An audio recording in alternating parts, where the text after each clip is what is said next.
Marcus didn't know he was about to see my death walking God. toward him.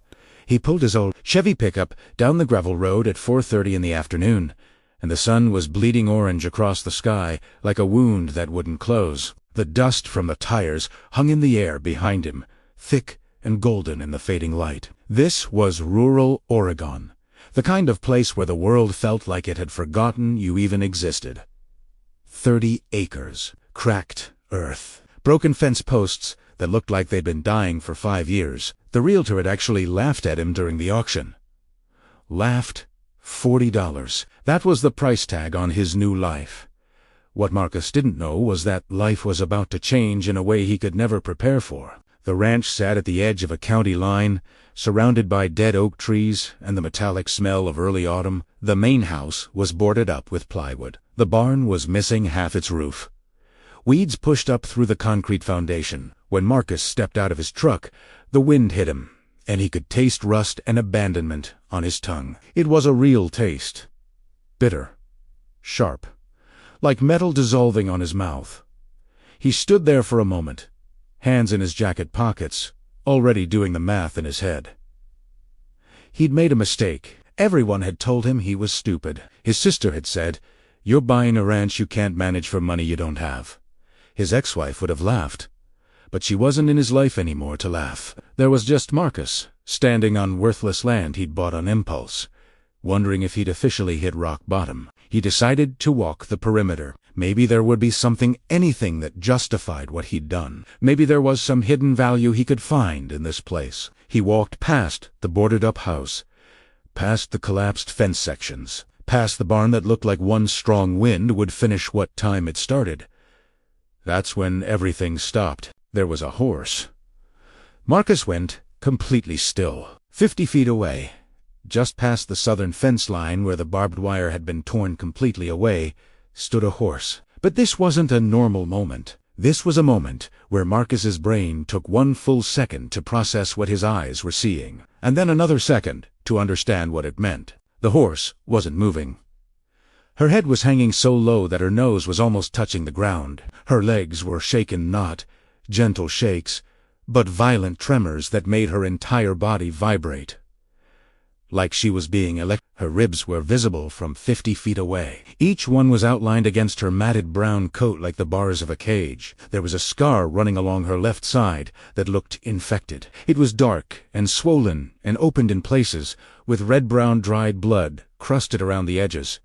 Her mane was matted with what might have been blood, or dirt, or both.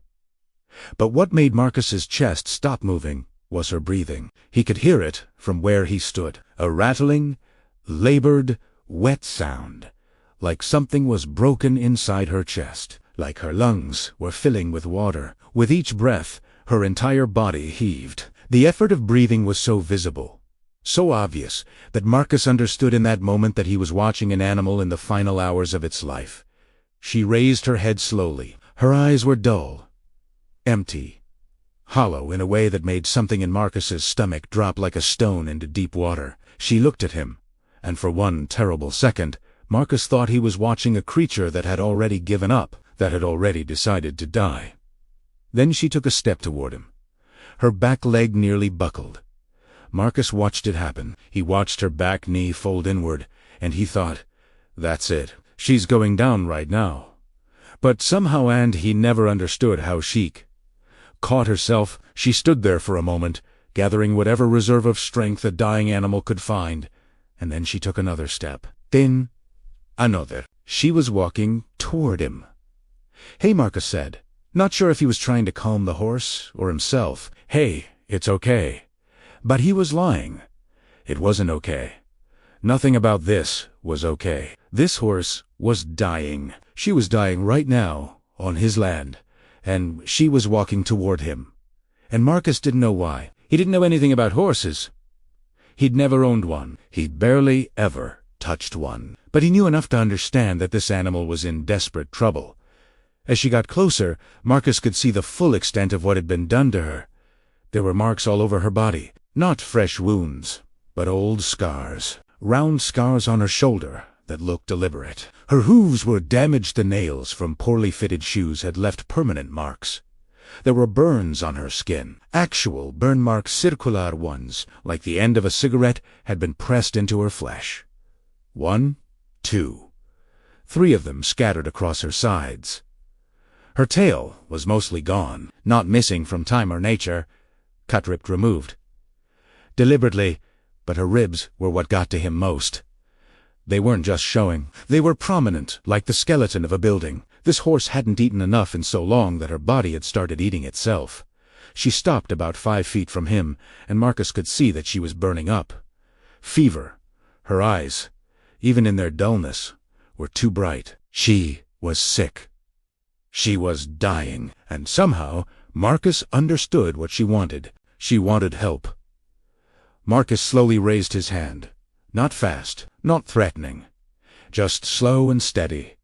The horse didn't flinch. She moved forward, closing the distance, and Marcus could feel the heat radiating off her body. She was literally burning up. Her breath came in hot waves and smelled wrong, sour and sick and wrong. He placed his palm on her neck, and he felt her pulse underneath her skin. It was racing. Crazy fast, like her heart was trying to escape her body. "It's okay," Marcus whispered, and the words felt useless. "It's okay. I'm here." The horse closed her eyes. For 1 full second, and Marcus counted it because his heart stopped, she didn't breathe. She just stood there with her eyes closed, and Marcus was sure that was it. That was the moment. She'd walked to him to die, and now she was doing it right here, with his hand on her neck. Then her side moved. Just barely. A shallow breath. Then another. She wasn't dead, not yet. But she was close. Marcus looked toward the barn, then back at the horse, then at his truck. He had no phone signal this far out on the property. There was nobody to call. There was nowhere to go. It was almost 5 o'clock in the afternoon. It would be dark in 4 hours. The temperature would drop below 50 degrees. This horse would not survive a night outside. She would not survive the next few hours. Marcus made a decision in that moment, a decision. He didn't fully think through because there wasn't time to think. He went to his truck and grabbed every blanket he owned. An old camping blanket, a wool blanket from his bed, a fleece jacket, anything that could hold heat. He came back to the horse and carefully, slowly, draped the blankets over her back and sides. Then he sat down in the dirt next to her ewoled stay. He didn't know how to help her. He didn't know what to do. But he knew that he couldn't leave her alone. Not now. Not when she was dying. So he sat there in the dust, with his hand on her neck, feeling her heartbeat, listening to her labored breathing, and he waited for something to change. He waited for morning. He waited to see if she would live or die. He waited for his life to change in ways he couldn't predict. As the sun dropped lower on the horizon, painting the sky in shades of red and purple and gold, Marcus realized something that would stay with him forever. Sometimes you don't choose the important moments in your life. Sometimes they choose. Sometimes you buy a worthless ranch for $40, and the most valuable thing you'll ever find walks through the fence line at the exact moment you need to find it. Sometimes a dying horse and a broken man meet at the edge of nothing, and everything becomes possible. The darkness fell. The temperature dropped, and Marcus stayed, hour after hour, watching a stranger's abandoned animal breathe in and breathe out, wondering if she would make it to morning, wondering if he would know how to help her if she did. Marcus didn't sleep that night. He sat in the dirt for hours, watching a horse he had no breathing ways that terrified him. His name for her came by midnight, Belle. Not because she was beautiful. She wasn't. She was broken and scarred and so thin that her skin looked painted on. But there was something about her, something underneath all the damage, that made the name feel right. Something that refused to break completely. By 1 in the morning, Marcus was shivering. The temperature had dropped below 45 degrees, and he had nothing but his jacket. His legs ached from sitting. His back hurt. His eyes burned from exhaustion. But every time he thought about lying down and resting, Belle's breathing would change, would become shallow, would become rattling, and he'd snap back to attention thinking, this is it. This is when she dies. 3 times that night, her breathing stopped. The first time was around 2 in the morning. Marcus's hand was on her side, feeling her ribs, counting her heartbeats. And suddenly there was nothing. No movement. No sound. Just silence. Marcus's own heart stopped.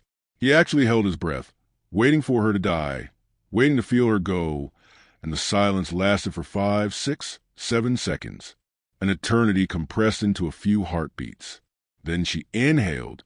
Shallow, labored, but real. The second time was around 4 in the morning. Marcus had dozed off for maybe 30 seconds, and he woke to complete silence. He jerked up, heart pounding, certain she was gone. He put his hand on her face, on her nose, and he didn't feel breath. Panic flooded through him. He was shaking. He was actually shaking with panic for a horse he'd known for 5 hours.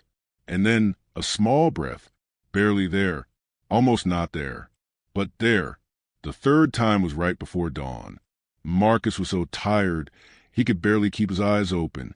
The sky was starting to turn from black to dark blue, and Belle's breathing had become so shallow he could barely detect it. He moved his hand to her heart, and he felt it, just barely, still beating, still fighting. By the time the sun came up, painting the sky in pale orange and gold, Marcus had made a decision. He was going to save this horse, or he was going to die trying. He didn't know how. He had no experience with horses. He didn't even have the internet to search for information, but he knew that if he didn't do something, Belle would be dead by afternoon. So he left her for the first time since finding her, and he drove back to town. The nearest veterinary clinic was 20 minutes away in a place called Millbrook. Marcus drove like someone running from a burning building.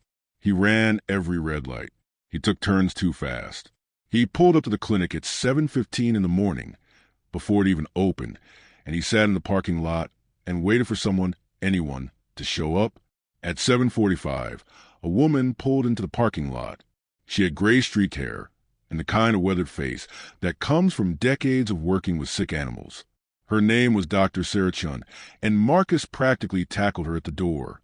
"I need help," Marcus said. "There's a horse. She's dying. I need you to come now."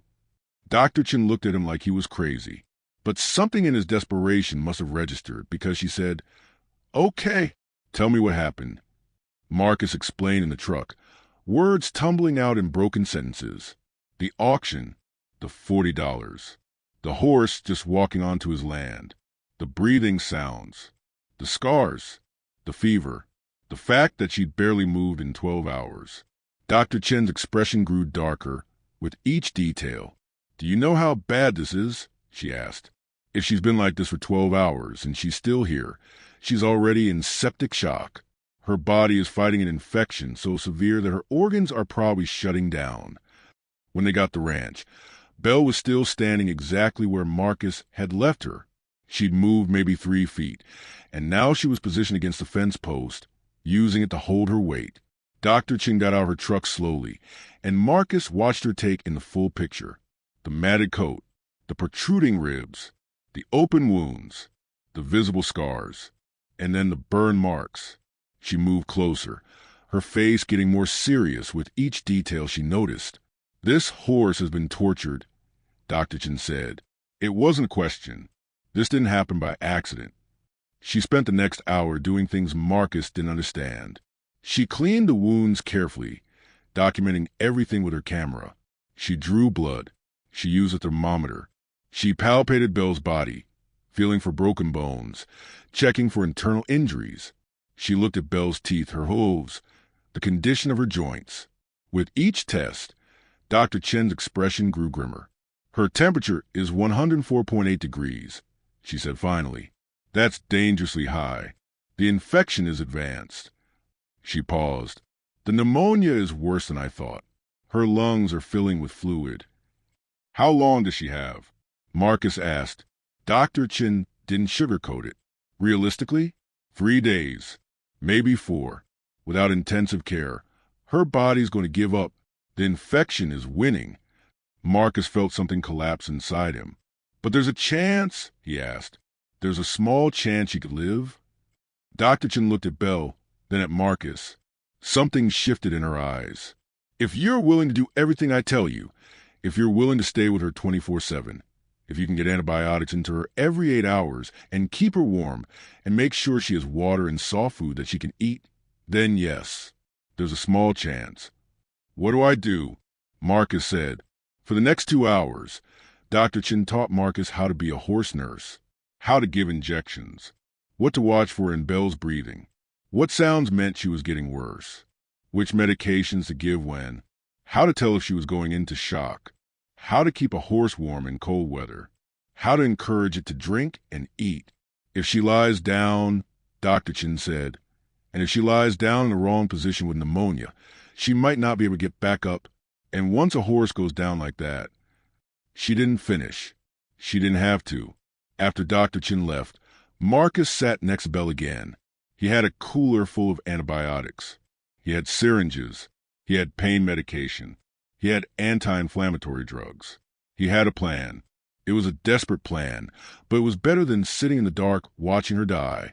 That first day, Belle barely ate anything. Marcus mixed soft grain with molasses, the way Dr. Chen showed him, and he held out to her. She sniffed it. Her nose touched the food, but she didn't have the strength to swallow. She just stood there, and Marcus held the grain, and nothing happened, but she drank. He carried water from the barn in a bucket, and she drank deeply, and she took the injections without fighting. At one point, Marcus realized something. Belle was cooperating with him. Even in her pain, even in her confusion and sickness, she understood that he was trying to help. As the sun set on that first day of treatment, Marcus sat in the dirt and he cried, not because Belle was dying, but because he suddenly understood that she was fighting to live. Her body was fighting. Her will was fighting. Everything about her was trying to survive, and he could see it now, could feel it, could understand it. He reached out and touched her neck, and he whispered something that shocked him with its intensity. Don't die. Please don't die. I know you're in pain. I know you're scared. But please stay. Belle's ear flickered. It was a small movement, barely anything, but it was something. The sun disappeared below the horizon. The stars came out, and Marcus sat vigil over a broken horse in the darkness, wondering if morning would bring hope or the end. He stayed awake all night. And somewhere around 3 a.m, when Marcus gave Belle her injection and she didn't flinch, when she actually stepped closer to him instead of away, he understood something that would change everything.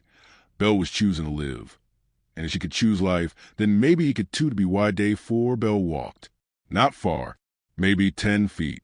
But she walked on her own, without Marcus guiding her, without him supporting her weight. She walked toward the water trough that Marcus had filled that morning, and she drank. Not the way a desperate animal drinks, the way a living animal drinks. There was difference. There was intention. There was choice. Marcus watched from the fence post, and he couldn't breathe. He just stood there, tears streaming down his face, watching a horse that should have been dead 4 days ago drink water and live. Dr. Chen came out for a follow-up visit on day 5. She ran her tests, and her expression changed from worried to something Marcus had never seen before. Careful hope. Her fever is almost normal, Dr. Chen said, checking her notes. The infection markers in her blood have dropped significantly. Whatever you're doing, Marcus, keep doing it. But it wasn't just what Marcus was doing. It was what Belle was doing. Because on day 4, something shifted inside her. She understood that she wasn't going to die. She understood that the pain was getting better. She understood that Marcus, this stranger who appeared out of nowhere, wasn't going to hurt her. And then everything changed again. It was morning on day 6. Marcus had just finished giving Belle her medication injection. The sun was coming up over the eastern hills, turning the sky pink and gold. Belle was standing in the pasture, and for the first time since he'd found her, her breathing was easy, normal. Her eyes were brighter. The fever was almost completely gone. She was eating soft grain now. Not much, but more each day. Marcus was thinking about breakfast. He was thinking about finally sleeping more than 2 hours at a time. He was thinking that maybe, just maybe, this broken horse was going to live. That's when he heard the truck. It came down the gravel road with purpose. A big ranching truck, the kind used for work. And behind it was a horse trailer. Marcus watched it approach with a feeling in his stomach like ice. Something was wrong. He knew it the way animals know things, with a certainty that had nothing to do with logic. The truck pulled up to the fence line and stopped. A huge man got out. He had a weathered face and angry eyes, the kind of eyes that had never learned to be kind. He was wearing a cowboy hat and a work shirt with the sleeves rolled up, and his arms were thick and scarred. He looked at Belle standing in the pasture, and his expression shifted to something between recognition and possession. "You got my horse," the man said. It wasn't a question. It was a statement of fact delivered like a sentence in court. Marcus's heart started pounding. "I'm sorry," Marcus said, trying to buy time, trying to understand what was happening. "That horse right there," the man said, pointing at Belle with a callous finger. "That's my property. She walked off my ranch 3 days ago. I've been looking for her." Marcus looked at Belle. She had immediately pressed toward the back of the pasture, away from the man's voice. Her entire body was tense. She was trembling. This was the first time since Marcus found her that she'd shown pure, visceral fear. And that fear told him everything he needed to know about who this man was. "My name's Dale Hutchins," the man said. "I own the ranch about 5 miles east of here. And that's my horse. She's worthless now, broken beyond repair. But she's mine, and I'm taking her back." Marcus stepped forward. Something inside him had shifted. He wasn't sure where the courage came from. He'd never been a fighter, had never been someone who stood up for anything. But the words came out of his mouth before he could stop them. "She's not going anywhere." Dale's face went red. Actual red, like his blood pressure was rising dangerously. "You don't get a say in this, buddy. She's my property. I own her. I've got papers and everything. I'm taking her back." "You owned her," Marcus said, and his voice sounded strange to his own ears. Strong, certain, but you don't own her anymore. You lost that right the moment you did this to her. He gestured to Belle, to her scarred body, to her trembling legs, to the visible evidence of cruelty written across her in marks and wounds. Dale took a step forward. He was a big man, and he was angry, and Marcus suddenly realized he might actually be in physical danger. But he didn't back down. "I don't know what you're talking about," Dale said. "That horse is lazy. She's stupid. She wouldn't respond to training. So I did what needed to be done." The casual way he said it made Marcus's blood run cold. The way he spoke about causing pain like it was a reasonable thing. Like it was just part of owning an animal. Like cruelty was just discipline by another name. "You burned her," Marcus said. "You hit her. You starved her. You worked her until she collapsed. And then you left her to die." "She came here on her own," Dale said. "I didn't leave her. She's just a useless animal. Not worth the hay it takes to keep her." But he was lying. Marcus could see it in the way his eyes shifted. Belle had fled. She'd been tortured so badly that she'd risked everything to get away from him. "I'm not giving her to you," Marcus said. "And if you try to take her, I'm calling the sheriff." Dale actually laughed. It was an ugly sound. "Go ahead. I've got the papers. I've got proof of ownership. I can walk her right off your land. You think some guy who just bought his property for $40 is going to stop me?" Marcus didn't answer. Instead, he pulled out his phone. "I'm calling the sheriff," Marcus said. "And I'm also calling a veterinarian, because she's documented every single injury on this horse. Every scar, every burn mark, every sign of systematic abuse. And in Oregon, what you did to this horse is a felony." Something flickered across Dale's face. Fear. Just for a second. But it was there. "You can't prove anything," Dale said, but his voice had lost its certainty. "I don't have to," Marcus said. "The veterinarian already did. The photographs are dated. The medical records are official. All you have is a piece of paper that says you own her. And that paper might be worth something in court until a judge finds out what you did to her." Dale stood there for a moment, his jaw clenching. Marcus could see him calculating, could see him trying to figure out if he could win this. And then he turned and walked back to his truck. "You're going to regret this," Dale said. "I've got lawyers. I've got rights. You can't just steal my horse." "I didn't steal her," Marcus said. "I saved her, and I'm keeping her." Dale drove away in a cloud of dust, but not before pointing at Marcus and saying, "You'll hear from my lawyer. I'll get her back." Marcus watched the truck disappear down the gravel road, his heart still pounding, his hands shaking. He'd just picked a fight with a man who clearly knew how to win them. He'd just made an enemy.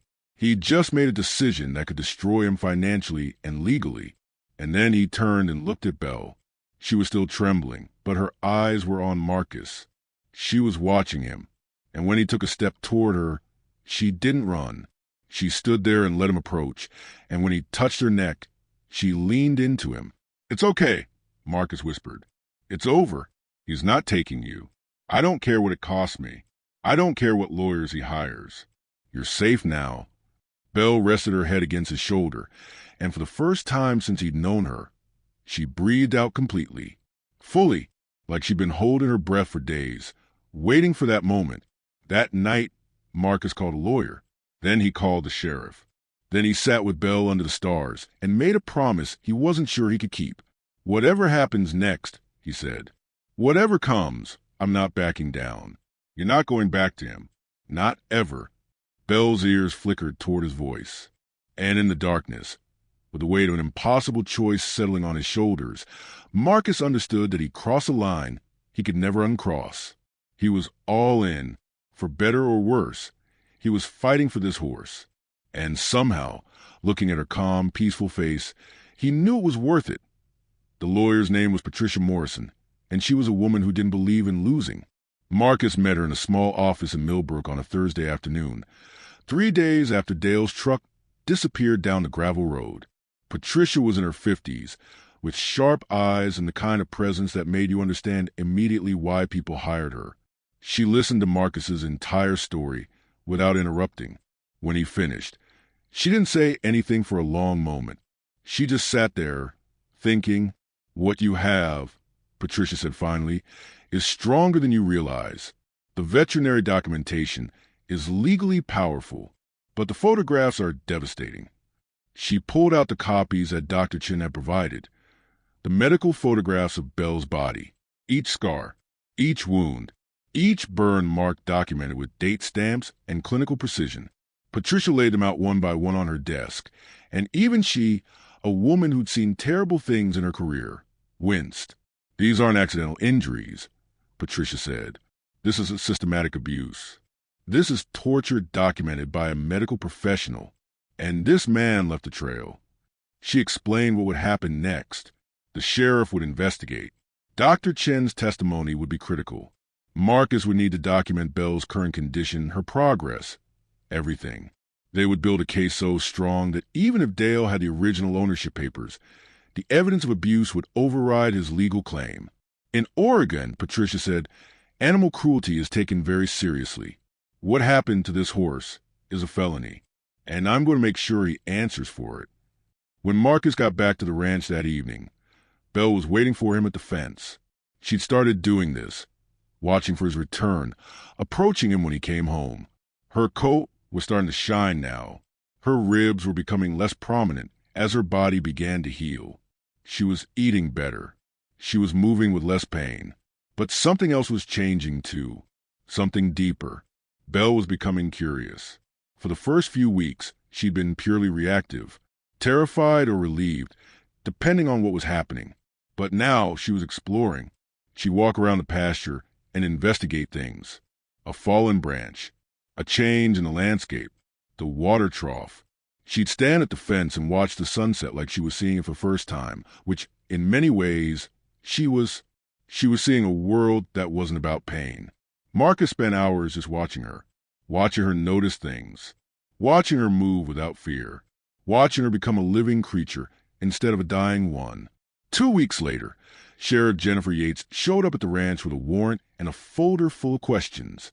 She was a tall woman with a no-nonsense expression, and she spent 3 hours documenting Belle's condition, photographing every scar, every injury, every piece of evidence on the horse's body. Then she asked Marcus detailed questions about when he found Belle, what her condition was, every symptom Dr. Chen had identified. "I'm going to need to visit his property," Sheriff Yates said. If he's treated this horse this way, there might be other animals suffering the same abuse. When Sheriff Yates left the ranch, she had a folder full of documentation and a determination in her eyes that told Marcus everything he needed to know.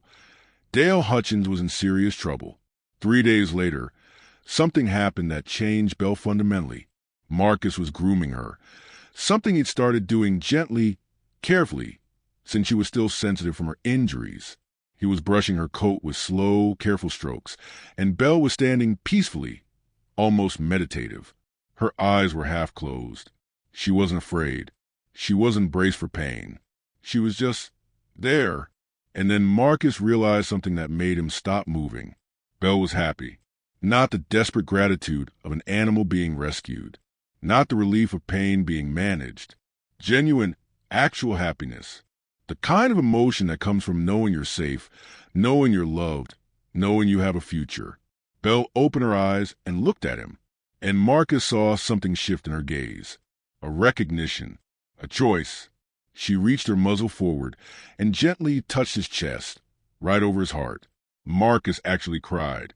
He stood there in the middle of the pasture with his hand on a horse's neck and tears streaming down his face because his broken animal that should have died was choosing connection. Then came the day that changed everything. Sheriff Yates arrived with Dale's lawyer. They had an agreement.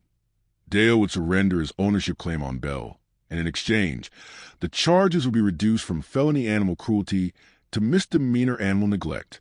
No jail time, but a substantial fine and a lifetime ban from owning animals in Oregon. Marcus wanted to fight. He wanted to see Dale in prison.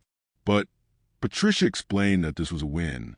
This was the fastest way to legally ensure that Belle was permanently his, that no court would ever side with Dale again, that no legal challenge would succeed. When the papers were signed and Patricia called with the news, Marcus felt something settle inside him. Belle was safe. Legally. Permanently. Safe. But the real transformation was happening on the ranch itself. By week 8, Belle's coat had completely transformed. The dull, matted brown had become a rich, glossy chocolate color. Her ribs had disappeared under healthy muscle. Her eyes were bright and alert. She was strong again, not just surviving, living. One afternoon, Marcus decided to try something he'd been thinking about for weeks. He took a saddle to the pasture. Belle saw it and tensed immediately. Her entire body went stiff. This was something that had hurt her before, something associated with pain. Marcus didn't put it on her. He just laid it on the fence and sat down. He waited. It took 30 minutes. Belle approached slowly, carefully, ready to run. She smelled the saddle. She investigated it. She realized nothing bad was happening. And then she just accepted it. She understood that Marcus wasn't going to hurt her. Over the next week, Marcus introduced the saddle slowly.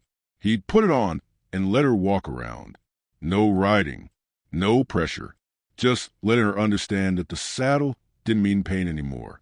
One afternoon, after weeks of preparation, Marcus asked Belle if she wanted to move. He didn't force her. He just asked with his body language, his tone, his presence. And Belle walked forward. She carried him, carefully, gently, like she was carrying something precious. They only went 50 feet, but those 50 feet meant everything. They meant that Belle had moved from fear to trust. They meant that she decided that humans could be partners instead of masters. When they stopped, Marcus wrapped his arms around her neck and he whispered something that would stay with him forever. "You chose to let me in. Thank you." Dr. Chen came out for a final checkup on day 90. She examined Belle completely, running tests, checking every injury, documenting the healing. When she was done, she stood back and shook her head in amazement. "I've been doing this for 35 years, Dr. Chen said, and I've never seen a horse recover from this level of trauma and abuse. Not just physically, emotionally. Usually when an animal has been this badly hurt, something stays broken. There's a part of them that never heals. But her," Dr. Chen looked at Belle, moving peacefully around the pasture. "She's whole again. She's genuinely healed." "She had good reason to heal," Marcus said. "She had someone who believed in her." "No," Dr. Chen said. "That's not it. Belle had to believe in herself. You just gave her the space to do it. That night, Marcus sat with Belle under the stars, and he thought about how far they had both come. When he bought this ranch for $40, he was a broken man in a broken life. When Belle walked through the fence, she was a broken horse in a broken body. But they'd healed each other, not through magic, through consistency, through showing up every day, through patience, through refusing to give up. Belle rested her head on his shoulder, and Marcus realized that the real transformation wasn't just about Belle surviving. It was about Belle understanding that survival wasn't the point. Living was choosing to love something again, even after being hurt, choosing to trust even after betrayal, choosing to hope even after despair. And as the stars watched over them, Marcus made a decision that would change everything again. He wasn't going to keep this miracle to himself. Other horses needed saving. Other animals needed to know that healing was possible. Other broken things needed to understand that they could become whole again. And Marcus was going to build a place where that could happen. 16 months after Marcus bought a ranch for $40, everything was different. The 30 acres that had been worthless when he arrived was now alive. Where there used to be broken fence posts and dead grass, there were now 3 pastures with fresh water troughs and shelter from the wind. Where there used to be a barn missing half its roof, there was now a barn that had been repaired with care and intention. The main house was still boarded up, but not because it was abandoned. It was boarded up because Marcus had decided to build something else first, a sanctuary. There were 4 horses on the property now. Belle was the first. She'd become something extraordinary, not just a recovered horse, but a teacher. When other traumatized horses arrived on the ranch, Belle greeted them. She understood what they'd been through because she'd been through it. And in some mysterious way that Marcus didn't fully understand, Belle communicated to them that healing was possible. Prince was the second horse, a stallion that had spent 8 years in a 6x8-foot stall. When he first arrived, he was insane with claustrophobia, panicking, rearing, destroying anything near him. But Belle stood in the pasture with him. She didn't try to calm him. She just stood there, living proof that a horse could survive the worst and still be peaceful. After 3 months, Prince stopped panicking. After 6 months, he could stand still without terror. After a year, he could graze without looking for escape routes. Mercy was the third horse, a young filly that was supposed to be sold to slaughter when a local animal advocate stepped in. She'd been born into cruelty, had never known anything but pain. When she arrived at Marcus's ranch, she couldn't trust anything, not food that was offered, not gentle hands, not the possibility of safety. Belle became her mother in every way except biologically. She grazed beside her. She stood protective over her. She showed her that the world wasn't universally cruel. Shadow was the fourth horse, an old quarter horse, 23 years old, abandoned when his owner died. His family didn't want to pay for his care. They considered him worthless. He arrived at Marcus's ranch broken not from abuse, but from neglect, from the slow devastation of being forgotten. Belle greeted him with a gentleness that surprised Marcus. She understood abandonment too, but the real transformation wasn't about the horses. It was about the people. On a cold Saturday afternoon in November, 2 years after Marcus first found Belle, a car pulled up to the ranch.